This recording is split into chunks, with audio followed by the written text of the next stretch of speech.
নমস্কার বন্ধুরা, আমার চ্যানেলে আপনাদের সবাইকে স্বাগত। আজ আমি আপনাদের সাথে শেয়ার করব সাবুদানা বরফির রেসিপি। সাবুদানা বরফি বানানোর জন্য আমি এখানে নিয়েছি 1 কাপ সাবুদানা। সাবুদানাগুলোকে একটা ফ্রাই প্যানের মধ্যে নিয়ে 2 মিনিট ভেজে নেব। এখানে আমি বড় সাইজের সাবুদানা নিয়েছি, আপনারা ছোট সাইজের সাবুদানা দিয়েও এই বরফিগুলো বানাতে পারেন। সাবুদানাগুলো ভাজা হয়ে গেছে, এবার নামিয়ে ঠান্ডা করে নেব। এখানে আমি নিয়েছি 1 লিটার দুধ। দুধটাকে আগে আমি ফুটিয়ে রেখেছিলাম, এবার দুধটাকে ঘন করে 750 ml করে নেব।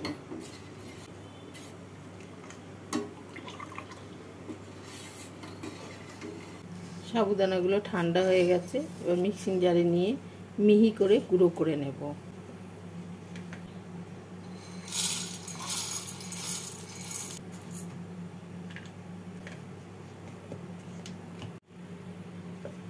সাবুদানাগুলোকে এইভাবে মিহি করে গুঁড়ো করে নিলাম।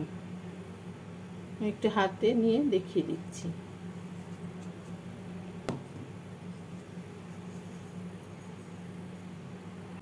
দুধটাকে ফুটিয়ে এইভাবে ঘন করে নিলাম। এবার এই দুধের মধ্যে আমি দিয়ে দেবো 1 কাপ চিনি। মিষ্টিটা আপনারা আপনাদের পরিমাণ মতো দিতে পারেন, তবে এই বরফিটা একটু মিষ্টি বেশি হলে খেতে ভালো লাগে। আর দিয়ে দিচ্ছি সামান্য একটু নুন। এর মধ্যে দিয়ে দেবো অল্প জাফরান। চিনিটাকে দুধের সাথে ফুটিয়ে ভালো করে মিশিয়ে নেব। চিনিটা ভালোভাবে মিশে গেছে, এবার আরও 2 মিনিট ফুটিয়ে নেব, কারণ চিনি থেকে যে জলটা ছাড়বে সেই জলটার জন্য দুধটাকে আরও 2 মিনিট ফুটিয়ে নিচ্ছি। দুধটাকে 2 মিনিট ফুটিয়ে নিলাম, এবার দুধটাকে নামিয়ে রাখবো। গ্যাসে ফ্রাই প্যান বসিয়ে গ্যাসটাকে মিডিয়াম ফ্লেমে রেখে ফ্রাই প্যানের মধ্যে আমি দিয়ে দিচ্ছি 1/3 কাপ ঘি। ঘিটাকে হালকা গরম করে নিয়ে এর মধ্যে গুঁড়ো করে রাখা সাবুদানা পাউডারটা দিয়ে দেব। সাবুদানা পাউডারটা দিয়ে 2 মিনিট ঘিয়ের সাথে নাড়াচাড়া করে ভেজে নেব।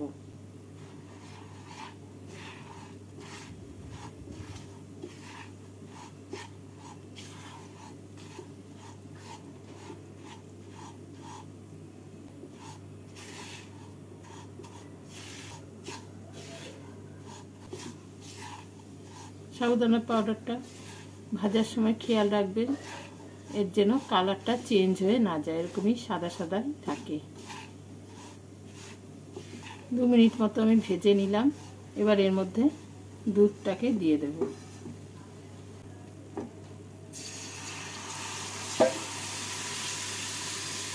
দিচ্ছি 1 টিস্পুন এলাচ গুঁড়ো। এবার অনবরত নেড়ে যেতে হবে, নাহলে দলা পাকিয়ে যাবে।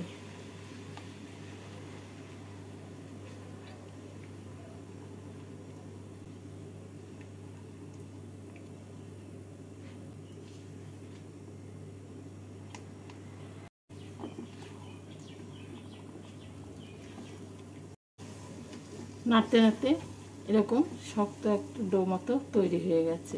এবার গ্যাসটাকে বন্ধ করে দেব।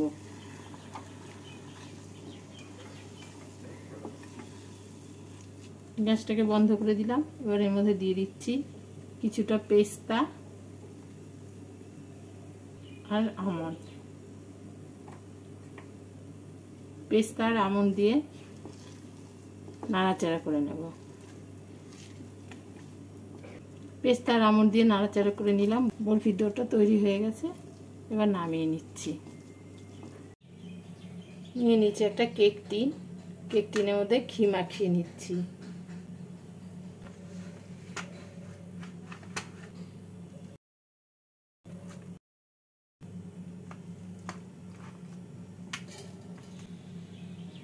নামিয়ে নিলাম, এবার ছড়িয়ে দিচ্ছি।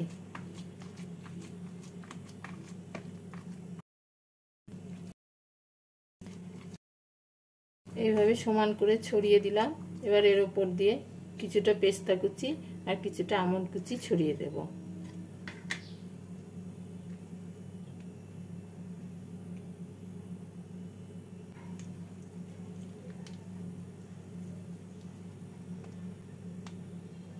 ছড়িয়ে দিয়ে চেপে দিচ্ছি। এবার রুম টেম্পারেচারে রেখে ঠান্ডা করে নর্মাল ফ্রিজে 30 মিনিটের জন্য রেখে দেব।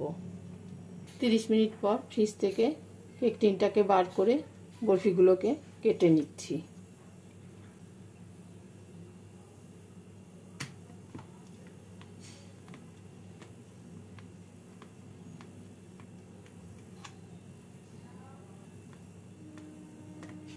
আমি এখানে বরফিগুলোকে চৌকো চৌকো করে কেটে নিচ্ছি।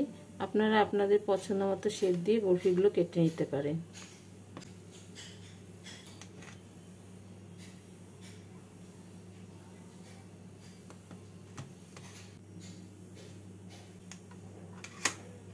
তৈরি হয়ে গেল সাবুদানা বরফি। যে কোনো উপোসের দিনে আপনারা এইভাবে সাবুদানার বরফি বানিয়ে খেয়ে দেখতে পারেন।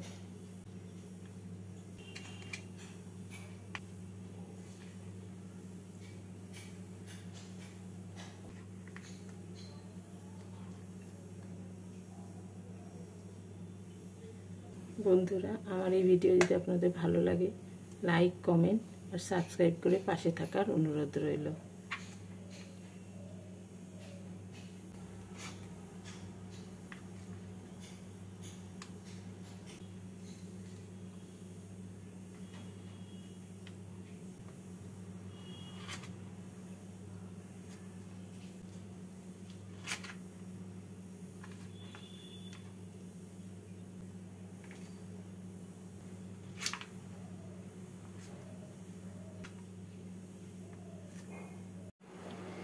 একটা বরফি আমি ভেঙে দেখিয়ে দিচ্ছি।